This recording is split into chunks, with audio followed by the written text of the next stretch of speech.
할렐루야. 온라인으로 예배 드리는 성도님과 가정 가운데 하나님의 평안과 능력이 함께 하시기를 간절히 축원합니다.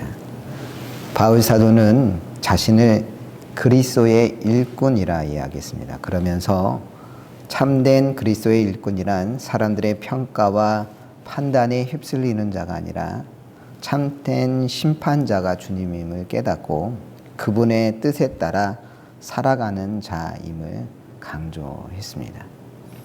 그런데 바울 사도가 보기에 고린도 교인들은 그리스도의 일꾼으로서의 모습을 잃어가고 오히려 시간이 지날수록 신앙의 연수가 쌓여갈수록 흔들리는 모습을 보여주었습니다.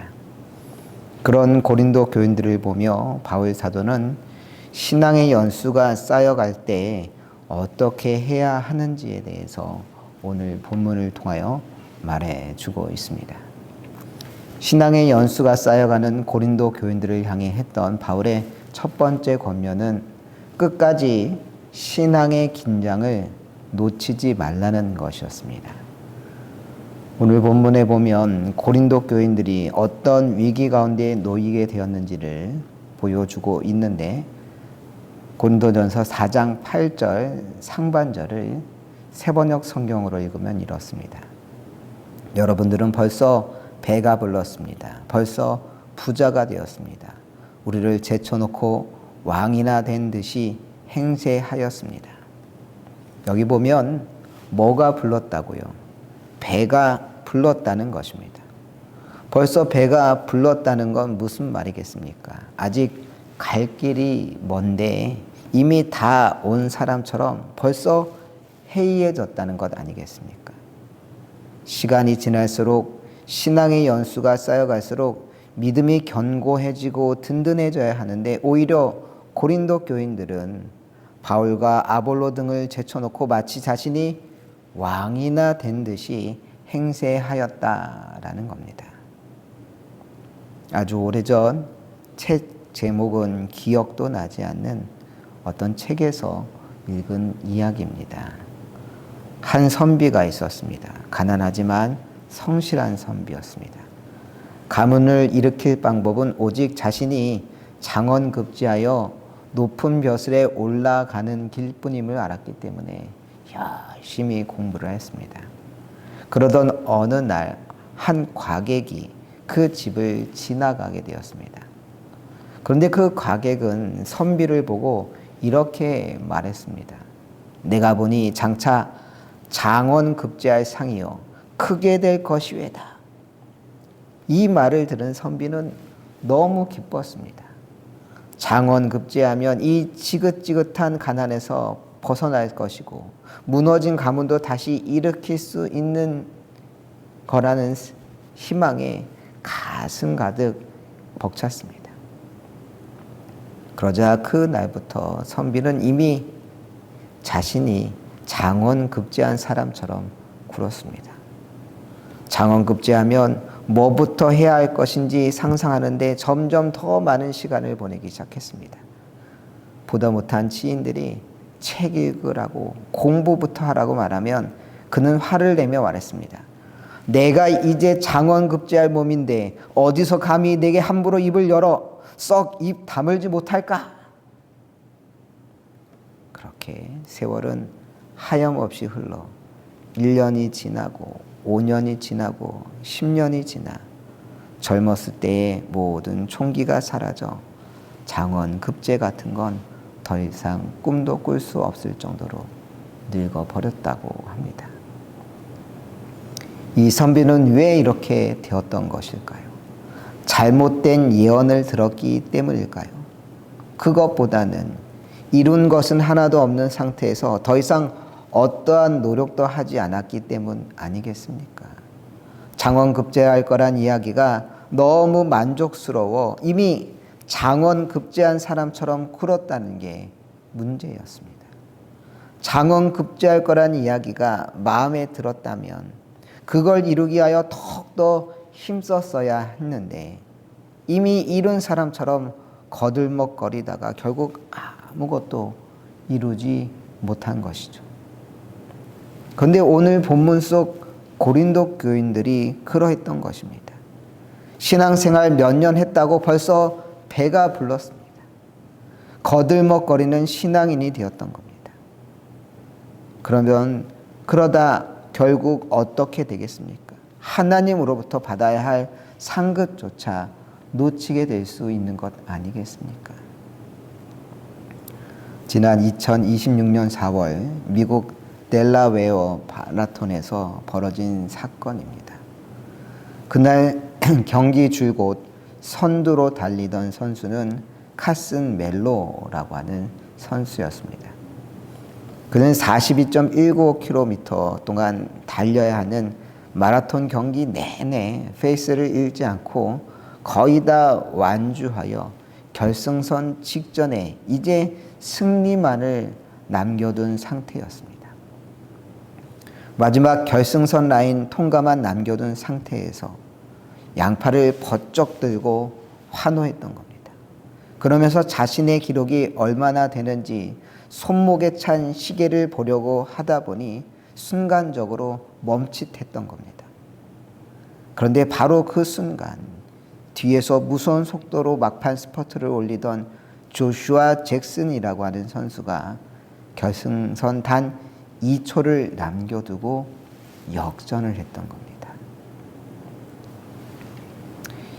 이 패배에 대한 사진과 영상은 1000만 회가 넘는 조회수를 기록하며 전 세계적인 화제가 되기도 했습니다.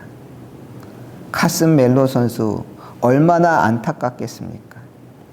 양팔을 번쩍 드는 환호를 결승선을 통과해도 얼마든지 할 수 있는 일 아니겠습니까? 아주 짧은 순간이었지만 그는 방심했던 겁니다. 아직 경기가 끝나지 않았는데 이제 다 이겼다. 내가 1등이야 라고 하는 마음 때문에 결국엔 우승을 놓치게 되었던 것 아니겠습니까? 여러분, 끝날 때까지 끝난 게 아닙니다. 우리의 믿음 생활도 마찬가지입니다. 그렇기 때문에 바울 사도는 빌립보서 3장 13, 14절에서 말합니다.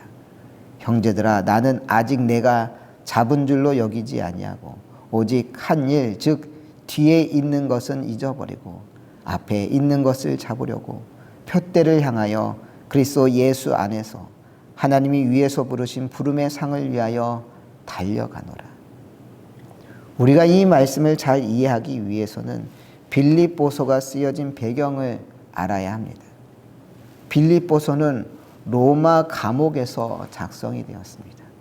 더욱이 이 당시 바울 사도의 나이는 60대 초반의 나이였습니다. 1세기 이 지역 평균 수명이 어떻게 되었느냐? 학자들에 따르면 35세 정도로 추정합니다. 의학적인 한계 때문에 지금과는 비교할 수 없을 정도로 평균 수명이 낮았던 겁니다. 그런데 바울 사도가 60대 초반이었다고 하는 건 지금하고는 전혀 다를 수밖에 없는 겁니다. 사실 지금은 환갑잔치라는 걸 거의 하지 않지 않습니까? 왜냐? 80, 90까지 사는 게 자연스러운 시대이기 때문입니다. 하지만 80년대 초반 환갑을 맞이했던 제 친할아버지만 해도 환갑잔치를 크게 했었습니다. 아직도 기억나는데 자녀들, 손주들이 다 모였을 뿐만 아니라 온 동네 사람들을 다 불러다가 환갑잔치를 크게 했었습니다. 하지만 요새는 환갑은 고사하고 칠순도 잘 안 하는 시대 아니겠습니까? 하지만 바울의 시대에는 아니었던 겁니다. 그 시대 60대라면 이제 원로의 자격이 충분한 때인 겁니다. 모든 공직에서 물러나 은퇴하고 남은 여생 여유롭고 한가하게 보낼 때인 겁니다. 더군다나 바울은 지금까지 누구보다 열심히 복음 전파에 힘썼던 인물 아니겠습니까? 자신의 목숨조차 아까워하지 않고 수없는 박해와 협박 속에서도 복음 전파를 위하여 달려왔던 인생이었습니다. 그러니 이제 좀 쉬고 싶다 말해도 그 어느 누구도 말리지 않을 상황이었습니다. 아니, 오히려 주변 사람들이 나서서 이제는 좀 쉬어야 할 때라고 나서는 때였습니다. 하지만 바울 사도는 어떻게 말합니까? 나는 아직 내가 잡은 줄로 여기지 아니하고 라고 했습니다. 아직 잡지 않았다는 겁니다. 이미 결승선을 통과한 사람처럼 살지 않겠다는 겁니다. 그래서 뒤에 있는 것은 잊어버리고 앞에 있는 것을 잡으려 나간다고 했습니다. 오직 하나님이 위에서 부르신 부름의 상을 위하여 어떻게 하노라? 달려가노라 라고 했습니다. 가만히 집에서 쉬면서 은퇴한 사람으로 대접받으며 살지 않고 주님이 주시는 상 받는 그날까지 달려가겠다고 바울 사도는 고백했습니다. 여러분, 신앙 연수가 어떻게 되십니까? 신앙생활한 지 10년, 20년 되셨습니까? 아니면 30년, 50년, 70년 되셨습니까? 잘하셨습니다. 아주 잘하셨습니다. 하지만 그렇게 오래 했으니, 이미 할 만큼 했으니 좀 쉬어도 되는 걸까요? 아닙니다. 아직 우리는 달려가야 할 신앙의 여정이 남아 있으니 이미 다 산 사람처럼 살지 말아야 합니다. 이미 상급을 받은 사람처럼 신앙생활에서는 안 되는 겁니다. 바울 사도처럼 아직 내가 잡은 줄로 여기지 않고 앞을 향하여 달려가시길 바랍니다. 부름의 상을 받는 그날까지 온전히 믿음의 경주를 다하는 여러분 되시기를 소망합니다.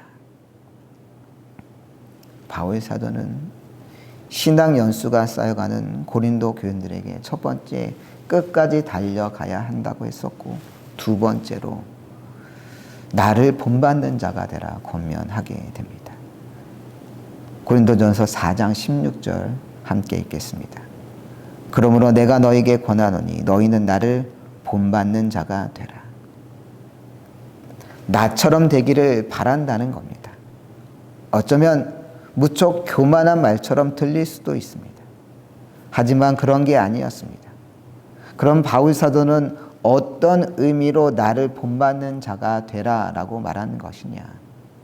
그것을 알려면 잠시 사도행전 26장 29절을 살펴볼 필요가 있습니다. 바울이 이르되 말이 적으나 많으나 당신뿐만 아니라 오늘 내 말을 듣는 모든 사람도 다 이렇게 결박된 것 외에는 나와 같이 되기를 하나님께 원하나이다 하니라. 여기서도 바울은 비슷하게 나와 같이 되기를 하나님께 원하나이다 라고 말하고 있습니다. 이 말만 보면 바울 참 교만하네, 이리저리 시도 때도 없이 자신과 같이 되라고 이야기하는 건가? 이런 생각도 들 수 있습니다. 하지만 바울 사도가 어떤 상황에서 이런 이야기를 했는지 자세히 살펴볼 필요가 있습니다. 지금 사도행전 26장에서 바울 사도는 가이사랴 감옥에 갇혀 있는 상황이었습니다.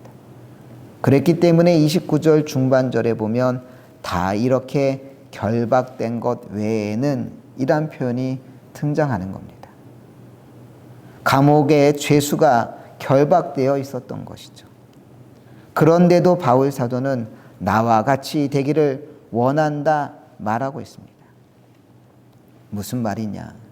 지금 바울 사도는 세상적으로 볼 때는 실패자 중에 실패자였습니다. 감옥에 갇혀 언제 풀려날지 알 수도 없는 상태였습니다. 풀려나는 건 고사하고 오히려 가이사랴에서 로마로 끌려갈 처지에 놓여 있었던 겁니다. 그러니 앞으로 최소 몇 년은 더 죄수로 지내야 하는 상황이었습니다.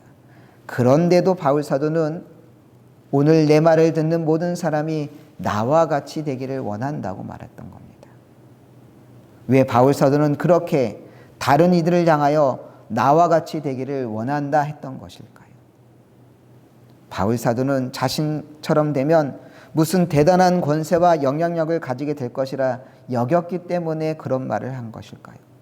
자신을 따라 살면 대단한 부귀를 누리게 될 것이라 믿었기 때문에 이런 말을 했던 것일까요?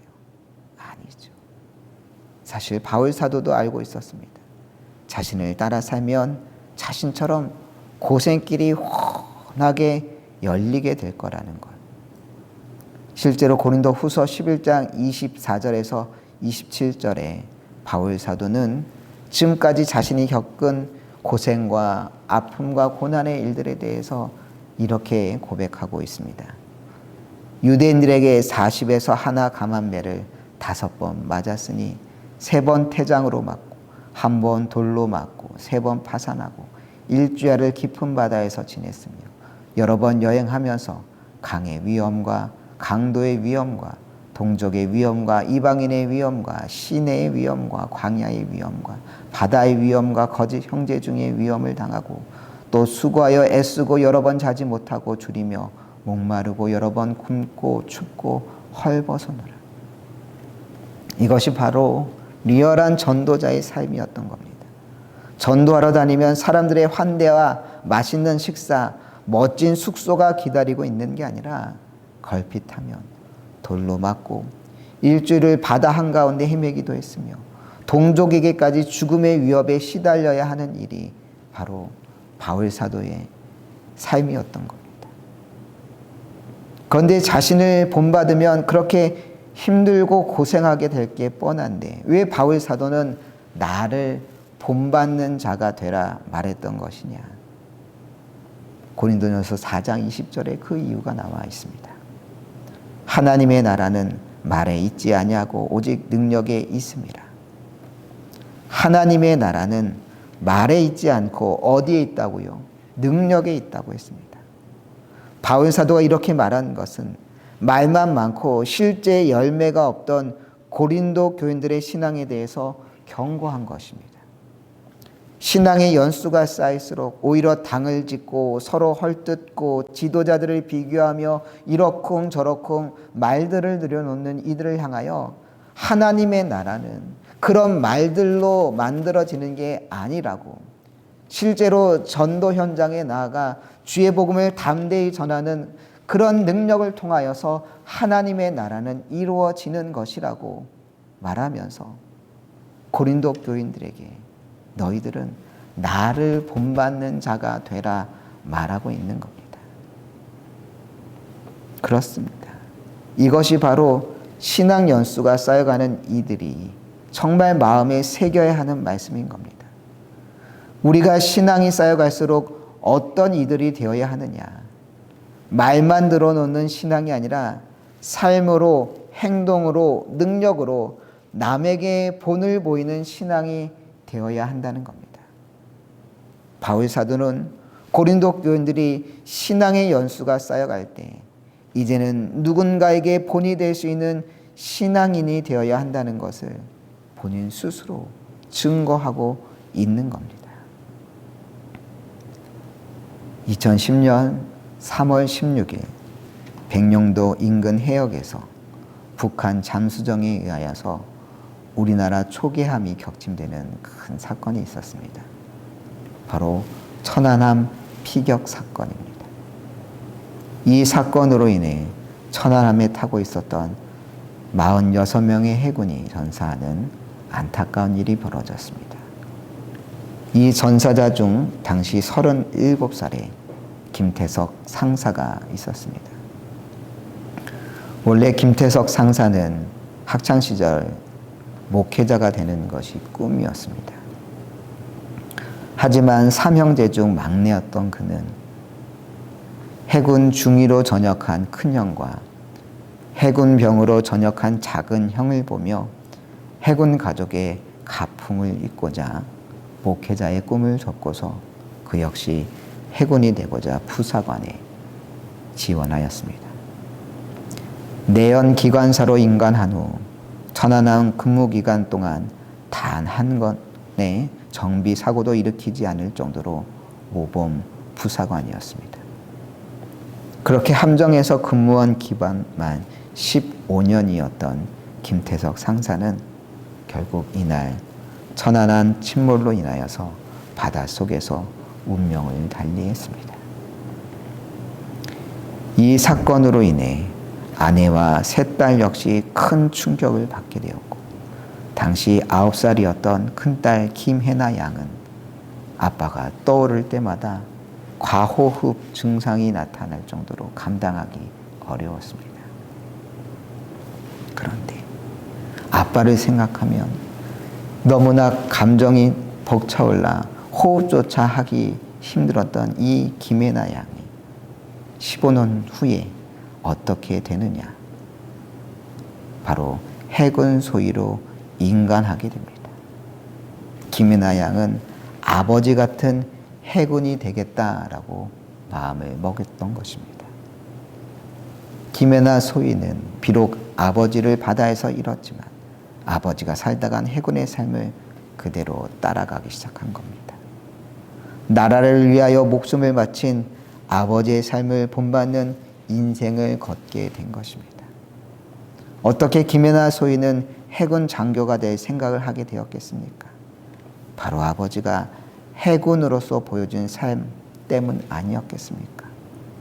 비록 아버지는 해군으로 근무하다가 목숨을 잃었지만 나라를 위해 충성한 군인의 삶이란 어떤 삶인지 자신의 생명으로 보여주었기에 큰딸 역시 아버지가 보여준 삶의 모습을 보고 그대로 따라가야겠다 결심했던 겁니다.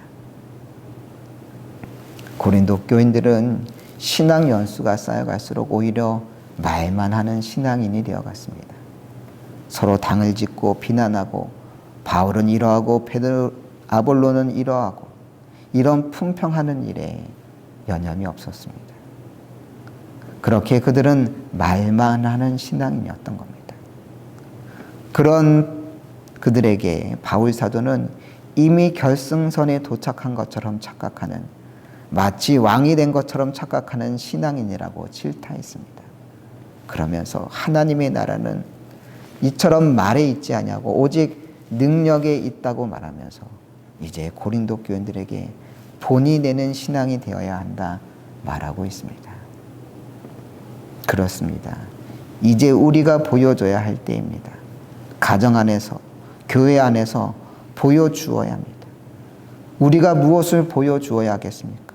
돈이 얼마나 많이 벌었는지, 얼마나 학위가 높은지, 얼마나 세상 가운데 성공했는지 이런 것들을 보여준다 한다는 거겠습니까?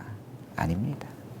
신앙인은 어떻게 살아야 하는지, 흔들리는 순간 어떻게 기도로 이겨내야 하는지, 바쁜 삶 가운데 어떻게 예배하며 어떻게 시련 가운데 다시 일어서는지 우리가 보여주어야 합니다.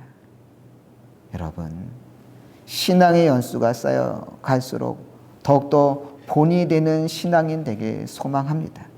그래서 바울 사도처럼 누구 앞에서든 자신 있게 너희는 나를 본받는 자가 되라 말할 수 있는 당당한 신앙인 되시기를 간절히 축원합니다.